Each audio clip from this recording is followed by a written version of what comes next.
السلام علیکم ورحمۃ اللہ وبرکاتہ۔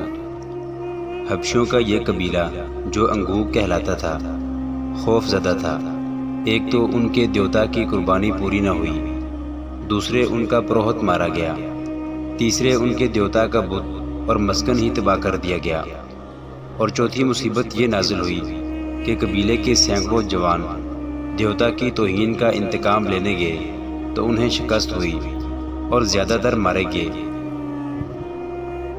اس قبیلے کے گھر گھر میں ماتم ہو رہا تھا۔ ان میں سے بعض لوگ یہ بھی سوچنے لگے تھے کہ جس نے ان کے دیوتا کا بت توڑا ہے وہ کوئی بہت بڑا دیوتا ہوگا۔ مرے ہوئے پروہت کے جانشین نے جب اپنے قبیلے کا یہ حال دیکھا تو اس نے پہلے تو یہ کہا کہ دیوتا کے مگرمچھ بھوکے ہیں، ان کے پیٹ بھرو۔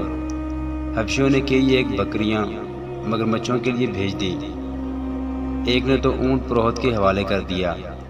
یہ جانور کئی دنوں تک مگرمچھوں کی جھیل میں پھینکے جاتے رہے مگر قبیلے سے خوف کم نہ ہوا۔ ایک رات نئے پروہت نے قبیلے کو پہاڑی جگہ سے باہر جمع کیا اور بتایا کہ اس نے دیوتاؤں تک رسائی حاصل کی ہے۔ دیوتاؤں نے یہ اشارہ دیا ہے کہ چونکہ وقت پر لڑکی کی قربانی نہیں ہوئی اس لیے قبیلے پر یہ مصیبت نازل ہوئی ہے۔ دیوتاؤں نے کہا ہے کہ اب بیک وقت 2 لڑکیوں کی قربانی دی جائے تو مصیبت ٹل سکتی ہے، ورنہ دیوتا سارے قبیلے کو چین نہیں لینے دیں گے۔ پروہت نے یہ بھی کہا کہ لڑکیاں انگوک نہ ہوں اور سوڈان کی بھی نہ ہوں، ان کا سفید فام ہونا ضروری ہے۔ اتنا سننا تھا کہ قبیلے کے بہت سے دلیر اور نڈر آدمی اٹھ کھڑے ہوئے۔ انہوں نے کہا کہ وہ مصر سے 2 فرنگی یا مسلمان لڑکیاں اٹھا لیں گے۔ ادھر سے رجب فلسطین سے 3 صلیبی لڑکیاں 10 محافظوں کے ساتھ لا رہا تھا۔ اس کا سفر بہت لمبا تھا اور یہ سفر خطرناک بھی تھا۔ وہ سلطان ایوبی کی فوج کا بگھوڑا اور باغی سالار تھا۔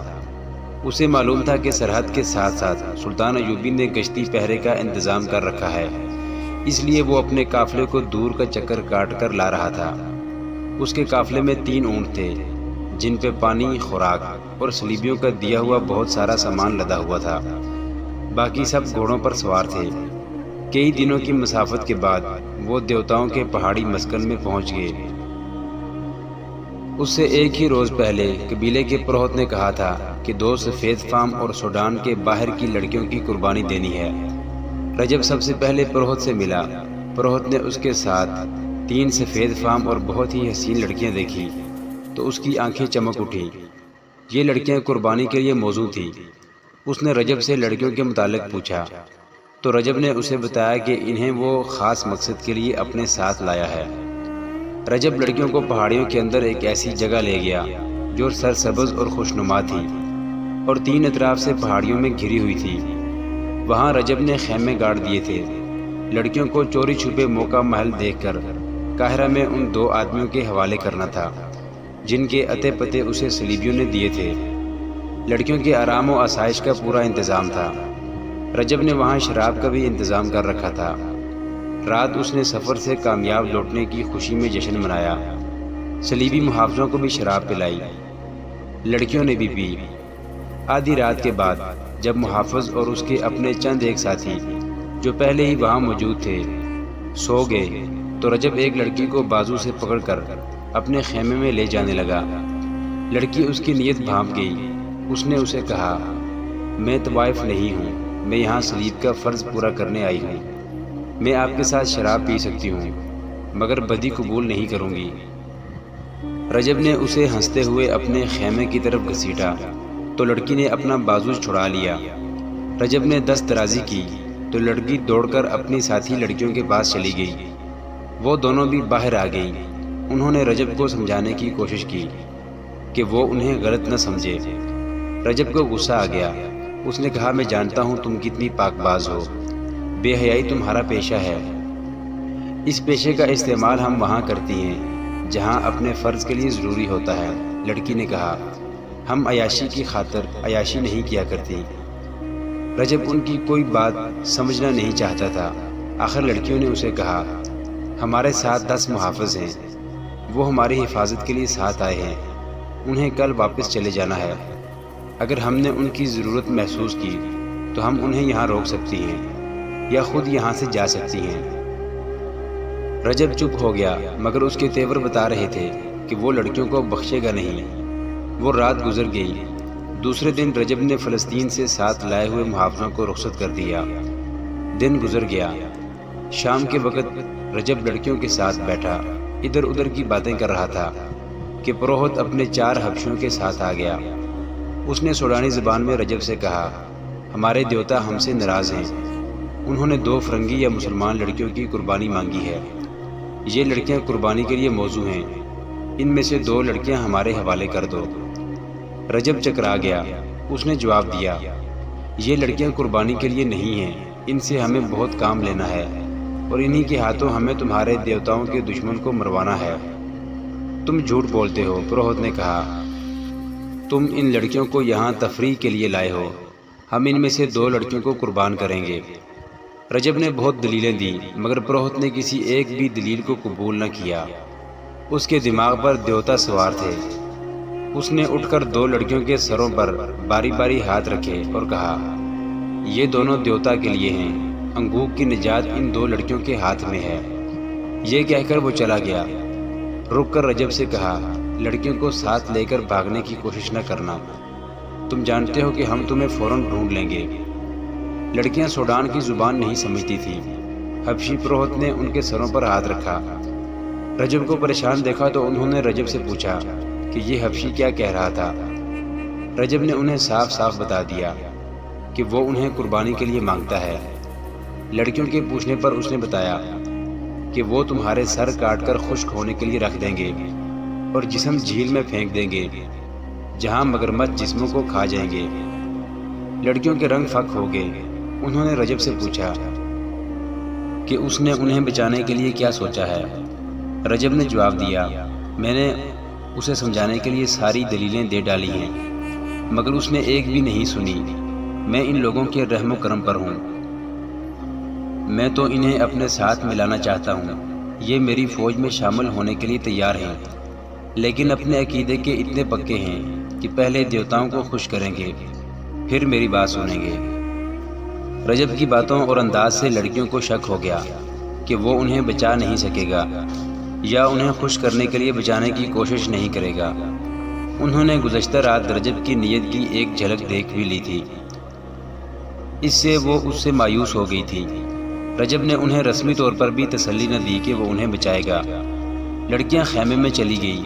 انہوں نے صورتحال پر غور کیا اور اس نتیجے پر پہنچی کہ وہ یہاں رجب کی عیاشی کا ذریعہ بننے یا حبشیوں کے دیوتا کی بھیڑ چڑھنے کے لیے نہیں آئی۔ وہ بے مقصد موت نہیں مرنا چاہتی تھی۔ انہوں نے وہاں سے فرار کا ارادہ کیا۔ فرار ہو کر فلسطین تک خیریت سے پہنچنا آسان کام نہ تھا، مگر کوئی چارہ کار بھی نہ تھا۔ یہ لڑکیاں صرف خوبصورت اور دلکش ہی نہیں تھیں، گھوڑ سواری اور سپاہ گیری کی بھی انہیں تربیت دی گئی تھی تاکہ ضرورت پڑے تو اپنا بچاؤ خود کر سکیں۔ انہوں نے فیصلہ کر لیا کہ وہ یہاں سے بھاگ کر فلسطین چلی جائیں گی۔ وہ رات خیریت سے گزر گئی۔ دوسرے دن لڑکیوں نے اچھی طرح دیکھا کہ رات کو گھوڑے کہاں بندھے ہوتے ہیں اور وہاں سے نکلنے کا راستہ کون سا ہے۔ حبشی پروہت دن کے وقت بھی آیا اور رجب کے ساتھ باتیں کر کے چلا گیا۔ لڑکیوں نے اس سے پوچھا کہ وہ کیا کہہ گیا ہے۔ رجب نے انہیں بتایا کہ وہ کل رات تمہیں یہاں سے لے جائیں گے۔ وہ مجھے دھمکی دے گیا ہے کہ میں نے انہیں روکنے کی کوشش کی تو وہ مجھے قتل کر کے مگرمچھوں کی جھیل میں پھینک دیں گے۔ لڑکیوں نے اسے یہ نہیں بتایا کہ وہ فرار کا فیصلہ کر چکی ہیں، کیونکہ انہیں رجب کی نیت پر شک ہو گیا تھا۔ وہ غیر معمولی طور پر ذہین لڑکیاں تھیں۔ انہوں نے رجب کے ساتھ ایسی باتیں کی اور ایسی باتیں اس کے منہ سے کہلوائی جن سے پتہ چلتا تھا جیسے وہ انہیں بچانے کی بجائے حبشیوں کو خوش کرنا چاہتا ہے تاکہ وہ اسے وہیں چھپائے رکھیں اور اسے سلطان ایوبی کے خلاف فوج تیار کرنے میں مدد دیں۔ لڑکیوں کو یہ شک بھی ہوا کہ رجب انہیں ایسی قیمت کے عوض بیچنے کی کوشش کرے گا جو وہ اسے نہیں دینا چاہتی تھی۔ سارا دن اسی شش و پنج میں گزر گیا۔ رجب کو شک نہ ہوا کہ لڑکیاں بھاگ جائیں گی۔ اسے اس وقت بھی شک نہ ہوا جب لڑکیوں نے اسے کہا کہ ایسے جہنم نما صحرا میں ایسا سرسبز خطہ قدرت کا عجوبہ ہے، آؤ ذرا اس کی سیر کرا دو۔ رجب انہیں گھمانے پھرانے لگا۔ آگے وہ بھیانک جھیل آ گئی جس کے کنارے پر 5-6 مگرمچھ بیٹھے تھے۔ جھیل کا پانی غلیظ اور بدبودار تھا۔ ایک لڑکی نے کہا کہ یوں معلوم ہوتا ہے جیسے پہاڑی کے اندر چشمہ ہے۔ سب نے جب پہاڑی کے اندر دیکھا تو ایک لڑکی کی چیخ نکل گئی۔ پانی پہاڑی کے اندر ایک وسیع غار بنا کر چلا گیا تھا۔ رجب نے کہا، یہ ہیں وہ مگرمچھ جو یہاں کے مجرموں کو اور قربان کی ہوئی لڑکیوں کے جسموں کو کھاتے ہیں۔ ایسا ہولناک منظر دیکھ کر لڑکیوں کے دلوں میں فرار کا ارادہ اور زیادہ پختہ ہو گیا۔ انہوں نے سیر کے بہانے فرار کا راستہ اچھی طرح دیکھ لیا اور ایسی نرم زمین دیکھ لی جس پر گھوڑوں کے قدموں کی آواز پیدا نہ ہو۔ ان کی سیر کی خواہش کے پیچھے یہی مقصد تھا۔ ادھر حبشی پروہت قریبی بستی میں بیٹھا قبیلے کو یہ خوشخبری سنا رہا تھا کہ قربانی کے لیے لڑکیاں مل گئی ہیں اور قربانی آج سے چوتھی رات دی جائے گی جو پورے چاند کی رات ہوگی۔ اس نے کہا کہ قربانی دیوتاؤں کے مسکن اور معبد کے کھنڈروں پر دی جائے گی۔ اس کے بعد ہم یہ معبد خود تعمیر کریں گے، اور جب یہ معبد تعمیر ہو جائے گا تو ہم اس قوم سے انتقام لیں گے جنہوں نے ہمارے دیوتا کی توہین کی ہے۔ نصف شب کا عمل تھا۔ رجب اور اس کے ساتھیوں کو لڑکیوں نے اپنے خصوصی فن کا مظاہرہ کرتے ہوئے اتنی شراب پلا دی تھی کہ ان کی بیداری کا خطرہ ہی ختم ہو گیا تھا۔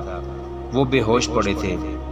لڑکیوں نے سفر کے لیے سامان باندھ لیا، 3 گھوڑوں پر زینے کسیں، سوار ہوئی اور اس نرم زمین پر گھوڑوں کو ڈال دیا جو انہوں نے دن کے وقت دیکھی تھی۔ اس خطے کے ایک حصے میں 4 حبشی موجود تھے، لیکن وہ سوئے ہوئے تھے اور دور تھے۔ انہیں معلوم تھا کہ یہاں سے کوئی بھاگنے کی جرت نہیں کر سکتا۔ اگر بھاگے گا تو صحرا اسے راستے میں ہی ختم کر دے گا۔ مگر لڑکیاں اس سرسبز، خوشنما اور ہولناک قید خانے سے نکل گئی۔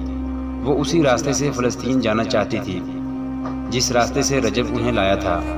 وہ تھی تو غیر معمولی طور پر ذہین، اور انہیں عسکری تربیت بھی دی گئی تھی، مگر انہیں یہ علم نہیں تھا کہ صحرا میں اس قدر فریب چھپے ہوئے ہیں جو دانش مندوں کو بھی عقل کا اندھا کر دیا کرتے ہیں۔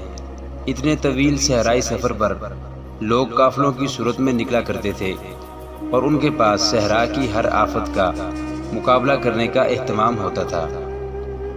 محترم ناظرین، صلاح الدین ایوبی کی زندگی کے واقعات پر مشتمل سیریز دیکھنے کے لیے چینل کو سبسکرائب ضرور کر لیں۔ گزشتہ اقساط دیکھنے کے لیے چینل پر پلے لسٹ کا وزٹ کریں۔ ویڈیو کو لائک اور شیئر ضرور کیجیے۔ کمنٹ باکس میں اللہ اکبر ضرور ٹائپ کریں۔ اللہ آپ کا حامی و ناصر ہو۔